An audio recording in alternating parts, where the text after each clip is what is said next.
Nous continuons avec l'expression « ton esprit » que nous trouvons une fois dans le livre de Néhémie. Au chapitre 9, verset 30, nous pouvons lire ceci.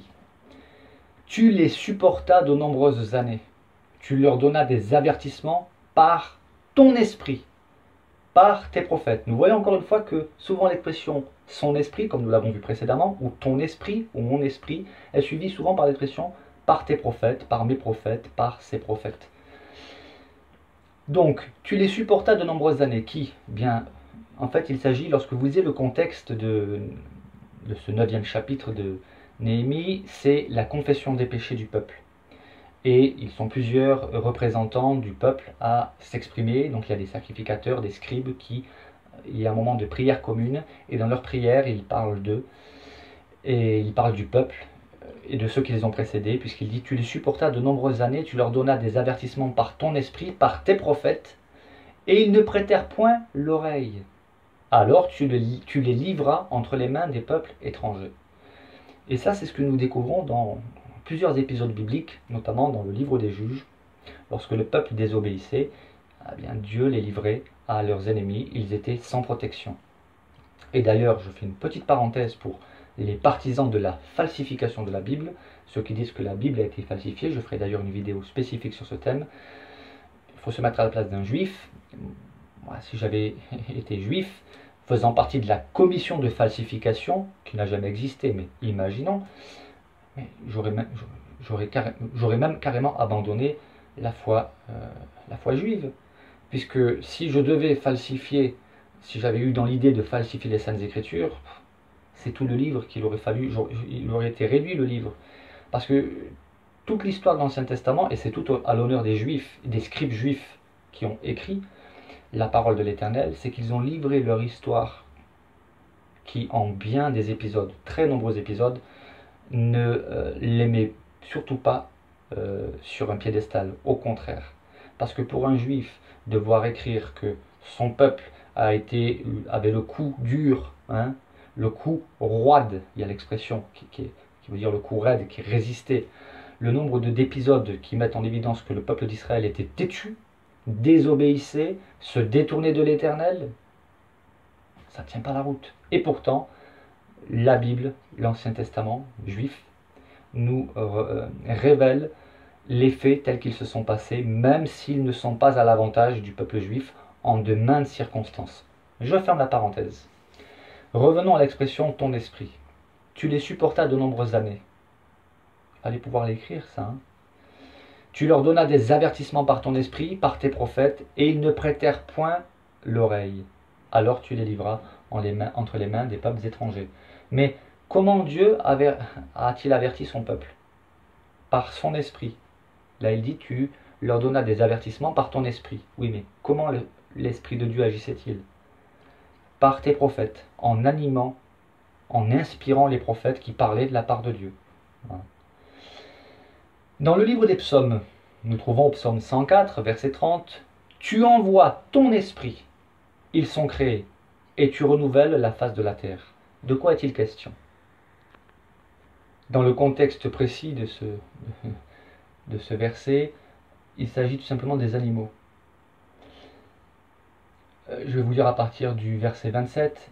« Tous ces animaux espèrent en toi, pour que tu leur donnes la nourriture en son temps. Tu la leur donnes, et ils la recueillent. Tu ouvres ta main, et ils se rassasient de bien. Tu caches ta face, ils sont tremblants. Tu leur retires le souffle, ils expirent, et retournent dans leur poussière. Tu envoies ton esprit, ils sont créés, et tu renouvelles la face de la terre. Tu envoies ton esprit, et les animaux sont créés. » Réfléchissez là-dessus. Psaume 139, verset 7. « Où irai-je loin de ton esprit, et où fuirai-je loin de ta face ?» Je le relis encore une fois.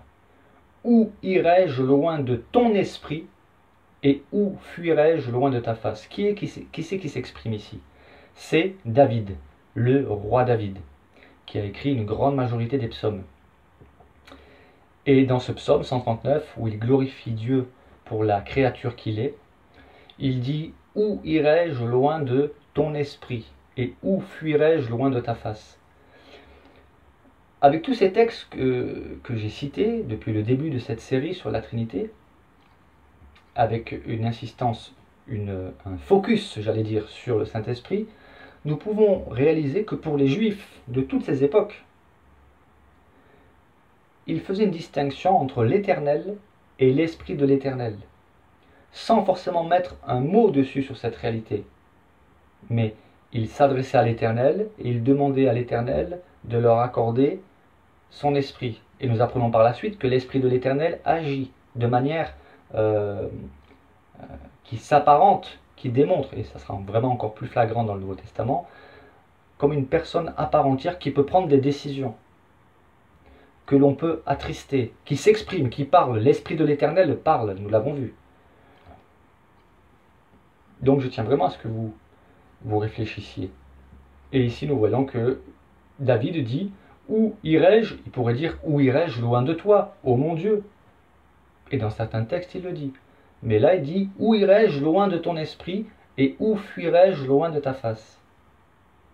Vraiment à méditer. Il faut que vous puissiez, ceux qui veulent nier la Trinité, il faut que vous puissiez nous expliquer à nous, les chrétiens, qui est le Saint-Esprit, et de manière biblique. Je l'ai dit, je le redis aujourd'hui, je le redirai encore, expliquez-nous, vous qui voulez combattre la Trinité, qui voulez nous convaincre que la Trinité n'existe pas, alors il faut que vous nous expliquiez qui est le Saint-Esprit, mais que vous l'expliquiez avec des arguments bibliques qui tiennent compte de l'ensemble des Saintes Écritures, pas des versets cités hors de leur contexte et choisis, et qui sembleraient dire ce que vous croyez. Non, là, moi, ce que je propose, c'est de tenir compte de tout ce que dit la parole de Dieu sur le Saint-Esprit. Et là, on se rend compte, et on va s'en rendre compte au fur et à mesure qu'on va avancer, qu'on ne peut pas nier l'évidence. Sauf si, bien sûr, on est têtu et qu'on fonce tête baissée, en voulant nier ce qui apparaît de manière claire et limpide dans l'ensemble des Saintes Écritures. Cette fois-ci, on revient dans le livre de Néhémie pour l'expression « ton bon esprit ». Là, ce n'est pas l'expression « ton esprit », c'est « ton bon esprit ». Donc, toujours dans Néhémie, toujours ce même chapitre 9, le chapitre de la repentance du peuple, au verset 20, où nous pouvons lire ceci dans une prière qui est adressée à l'Éternel. « Tu leur donnas ton bon esprit. » Pourquoi ? « Pour les rendre sages. Et tu ne refusas point ta manne à leur bouche. Et tu leur fournis de l'eau pour leur soif. » Alors là, pendant que j'y pense, je me mets à la place des détracteurs qui pourraient dire « Ah, mais là, tu viens de te contredire. Tu dis que le Saint-Esprit, l'Esprit de Dieu, l'Esprit de l'Éternel, donne de la sagesse, il leur permet d'obéir, etc. » Même là, nous pouvons lire, d'après ce que tu dis, hein, tu leur donnas ton bon esprit pour les rendre sages. Mais en même temps, on sait que le peuple d'Israël a pourtant continué de désobéir en de maintes situations. Oui, parce qu'il faut bien comprendre une chose, c'est que avoir le Saint-Esprit de Dieu en nous ne fait pas de nous des automates ni des robots. C'est-à-dire qu'on garde notre libre arbitre. On peut à tout moment désobéir à Dieu. Même si on reçoit la sagesse. Il suffit de prendre l'exemple de Salomon, qui avait l'Esprit de Dieu en lui, et qui pourtant cela ne l'a pas empêché de désobéir à Dieu. David, qui lui était un homme selon le cœur de Dieu, qui avait été oint de l'Esprit de Dieu, a pourtant commis l'adultère et il a fait tuer Uri, le mari de cette femme avec qui il a commis l'adultère. Donc il faut bien comprendre que être rempli du Saint-Esprit, recevoir le Saint-Esprit ne fait pas de nous des robots qui sont incapables de désobéir s'ils le désirent. Donc on a toujours cette part de liberté. Être rempli du Saint-Esprit, c'est pas comme on n'est pas possédé du Saint-Esprit. C'est pas comme une possession démoniaque, où celui qui est possédé, il ne peut plus avoir de volonté propre. Non, quand on est rempli de Saint-Esprit, on peut à tout moment choisir d'abandonner même la foi, de s'éloigner de Dieu et de désobéir. Voilà pour la petite parenthèse. Parce que je me mets au fur et à mesure à la place de ceux qui sont les détracteurs et vous savez, il y en a certains qui n'écoutent pas pour apprendre, ils écoutent pour être à l'affût de la moindre faille dans laquelle ils vont pouvoir s'engouffrer pour vous mettre dos au mur, hein, pour essayer de vous contrer. Donc comme en lisant ce verset, je tout de suite imaginé ce que pouvaient penser les détracteurs. Voilà, j'ai voulu un peu anticiper. Continuons avec le psaume 143 verset 10, où nous pouvons lire ceci. Donc il y a une fois la mention « ton bon esprit ». Enseigne-moi à faire ta volonté, car tu es mon Dieu. Que ton bon esprit me conduise sur la voie droite. Il pourrait dire « Seigneur mon Dieu, conduis-moi sur la voie droite ». Pourquoi dit-il que ton bon esprit me conduise sur la voie droite? C'est parce que les Juifs de l'époque étaient conscients qu'il y a Dieu, celui que nous appelons le Père dans le Nouveau Testament, qu'il y a l'ange de l'Éternel, et là je ferai vraiment des vidéos spécifiques où effectivement tous ceux qui ont vu l'ange de l'Éternel n'ont pas dit j'ai vu un ange, ils ont fini par dire j'ai vu Dieu, ce qui est introuvable pour tous les autres cas où on voit simplement des anges, ou alors des serviteurs de Dieu. Et il y a l'Esprit de Dieu. Voilà. Et je sais que certains ne sont pas encore convaincus pour l'instant, mais vous verrez. Si vous continuez à suivre la liste, la série de listes de vidéos, à un moment donné vous serez obligé d'arrêter parce qu'à mon avis ça vous mettra mal à l'aise, ça vous embrouillera le cerveau et ça risque de bouleverser vos convictions que vous aviez jusqu'à présent. Mais pour ceux qui ont vraiment le souci d'apprendre la vérité coûte que coûte, même quitte à renverser les convictions qu'ils ont actuellement, alors vous pourrez peut-être apprendre quelque chose.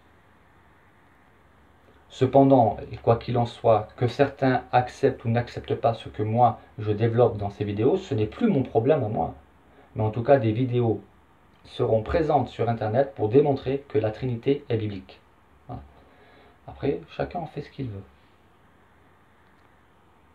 Et dans la prochaine vidéo, eh bien, nous allons arriver à la fin, à moins que je trouve encore une expression, mais pour l'instant, je n'en vois pas d'autres. Je trouve que c'est déjà suffisamment complet comme ça. Mais si j'en découvre d'autres expressions, je le rajouterai ultérieurement. Donc dans la prochaine vidéo, je vais m'occuper de l'expression « l'Esprit du Seigneur » et « Esprit Saint ». Voilà, ça fera une courte vidéo normalement. Que le Seigneur vous bénisse.